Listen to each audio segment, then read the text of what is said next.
अशाच ताज्या व महत्त्वाच्या घडामोडी जाणून घेण्यासाठी आमच्या शेतकरी वार्ता न्यूज MS20 चॅनलला लाईक, सबस्क्राईब व शेअर करा. राष्ट्रवादी काँग्रेस पार्टीचा जय हो. राष्ट्रवादी काँग्रेस पार्टीचा जय हो.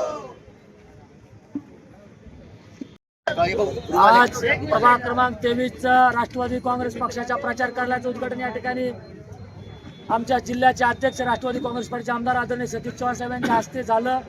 यावेळी शहराचे अध्यक्ष अभिष देशमुख उपस्थित होते आणि आज प्रभाग क्रमांक 23 हा राष्ट्रवादीमय झालेला आहे हे आपण सर्वांनी पाहिलं. येणाऱ्या 15 तारखेला राष्ट्रवादी या प्रभागात काय आहे ते घडवून दाखवणार आहे आणि 16 जानेवारीला राष्ट्रवादी काँग्रेस पार्टीचे चारही उमेदवार या ठिकाणी विजयी होणार आहेत. ते तुम्ही आता प्रभागात फिरवले तर तुम्हाला कसं वाटवलं असं? म्हणजे प्रभागात आम्ही रोज फिरतोय पण मनाला वेदना होत आहे, दुःख होत आहे की ग्रामीण भागात राहतोय का शहरात राहतोय याच्या भावना दुखावत आहे. माझ्या गावाकडे देखील रोज नळाला पाणी येतं पण माझ्या विश्रांतीनगर जय मनोरमधल्या माता भगिनी आज देखील टँकरसाठी उभा राहतात. याच्या वेदना आणि दुःख आहेत मनात. लोकांच्या काय समस्या आहे तिथं? लोक आमच्या मनात एकच 3 मूलभूत सुविधा आहेत. डॉक्टर बाबासाहेब आंबेडकरने प्रत्येक माणसाला शिक्षणाचा अधिकार दिला. तो शिक्षणाचा अधिकार ह्या प्रभाग क्रमांक 23 मधल्या नागरिकांना नाहीये. या प्रभाग क्रमांक 23 मधील काही भागामध्ये महानगरपालिकेची शाळा नाहीये.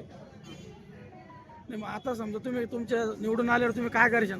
सर्वप्रथम बाकी काही होईल पाणी आणि शिक्षण आणि महिला सुरक्षता या विषयावर आम्ही काम करू आणि पूर्ण प्रभाग हा CCTV मुक्त करू. तुमचं नंबर सांगा किती आहे? प्रभाग क्रमांक 23 आमचे अ गटाचे उमेदवार आहेत पूजा प्रमोद दिवेकर. ब गटामध्ये मी स्वतः ॲडव्होकेट दत्ता बांगे. क गटामध्ये शोभाताई खांडेकर आणि ड गटामध्ये माजी नगरसेवक बाळूनाना शिंदे.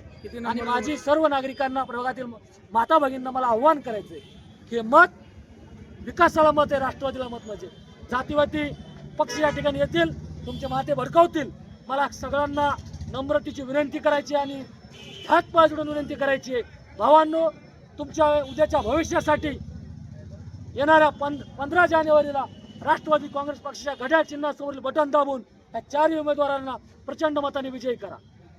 साहेब नामदेव शिंदे ड गटातून राष्ट्रवादी काँग्रेस पक्षातर्फे निवडणूक लढत आहे. आमचं चिन्ह घड्याळ. या प्रभागाची जी समस्या आहे या आता बोलून दाखवण्याच्या ऐवजी आम्ही कृतीत उतरणारे लोक आहेत. ज्या ज्या समस्या असतील त्या करून दाखवणं महत्त्वाचं असतं, बोलून दाखवण्यापेक्षा करणं महत्त्वाचं. तर हे आम्ही चारही उमेदवार काय विचारायचं या समस्या प्रत्यक्षात उतरवणं जे असतील. नमस्कार, मी पूजा प्रमोद दिवेकर. तुमचं वार्ड सांगा. मी वार्ड क्रमांक 23 अ गटातून राष्ट्रवादी काँग्रेस पार्टीतून तरी तुम्ही प्रभागामध्ये फिरता, तुम्हाला कसं वाटतं लोकांच्या प्रभागामध्ये फिरतो त्यावेळेस खूपच दुःख वाटते. पाण्याची समस्या खूप मोठी आहे. प्रत्येक गृहिणीला पाण्याची समस्या, ड्रेनची समस्या आहे. महानगरपालिकेची शाळा नाही आपल्याकडे. तुमच्या लाडक्या बहिणी तुम्ही आता काय सांगशाल तुमच्या बहिणी? आमच्या लाडक्या बहिणींना आम्ही हेच सांगू, आम्हाला निवडून द्या तुम्ही, आम्ही तुम्हाला नक्कीच 2 महिन्यात पाणी देऊ. तुमची समस्या कंप्लीट करू. राऊत. आम्ही प्रभागात जेव्हा प्रचारासाठी फिरलो तर आमच्या या निदर्शनात आलं आणि सगळ्या गोरगरीब जनतेपासून तर क्लास 1 अधिकाऱ्यापर्यंत सगळ्यांच्या याच भावना आहे की हे जेवढे बी उमेदवार आम्ही आत्तापर्यंत निवडून दिले हे एक पर्टिक्युलर पक्ष आणि यांनी जातीत हिंदुत्व आणि या मुद्द्यावर राजकारण केलं. आम्ही त्या गोष्टीत भावनिक होऊन मतदान केलं. पण आता ही वेळ नाही आहे. आमच्या इकडं पहिले एक जे नगरसेवक होते त्यांनी यंत्रीमधून येऊन आमच्या इकडच्या लोकांना मतदान, आम्हाला वाटलं बा सुशिक्षित माणूस भेटला म्हणून आम्ही अशी इज्जत काढली लोकांना सांगण्यात. म्हणजे आमच्या लोक सांगताना डोळ्यात पाणी येत होतं. काय ठीक आहे बा आमच्या इकडची वसाहत गरीब असेल पण ते इतके कमी नाही की तुम्ही त्यांची इज्जत 4 चौघात काढताल म्हणून. तुम्ही विकासाच्या मुद्द्यावर बोललं पाहिजे होतं, तुम्ही तो मुद्दा भरकटला. आम्ही तुम्हाला समस्या घेऊन गेलो तर तुम्ही आम्हाला सांगता आम्ही तुमची मतं विकत घेतली. आम्ही तुम्हाला काही कामं सांगितले तर तुम्ही म्हणता तो हिंदुत्व आहे. आमच्या पोलीस स्टेशन जवळ आहे, कुंडलिकनगर पोलीस स्टेशन जवळ आहे, पण नानांच्या काळात जे मुकुंदवाड रेल्वे स्टेशनला एक चौकी होती ती चौकी गायब झाली. यांना प्रत्येक गोष्टीत फक्त वरचं लेवल शहरात आणलं.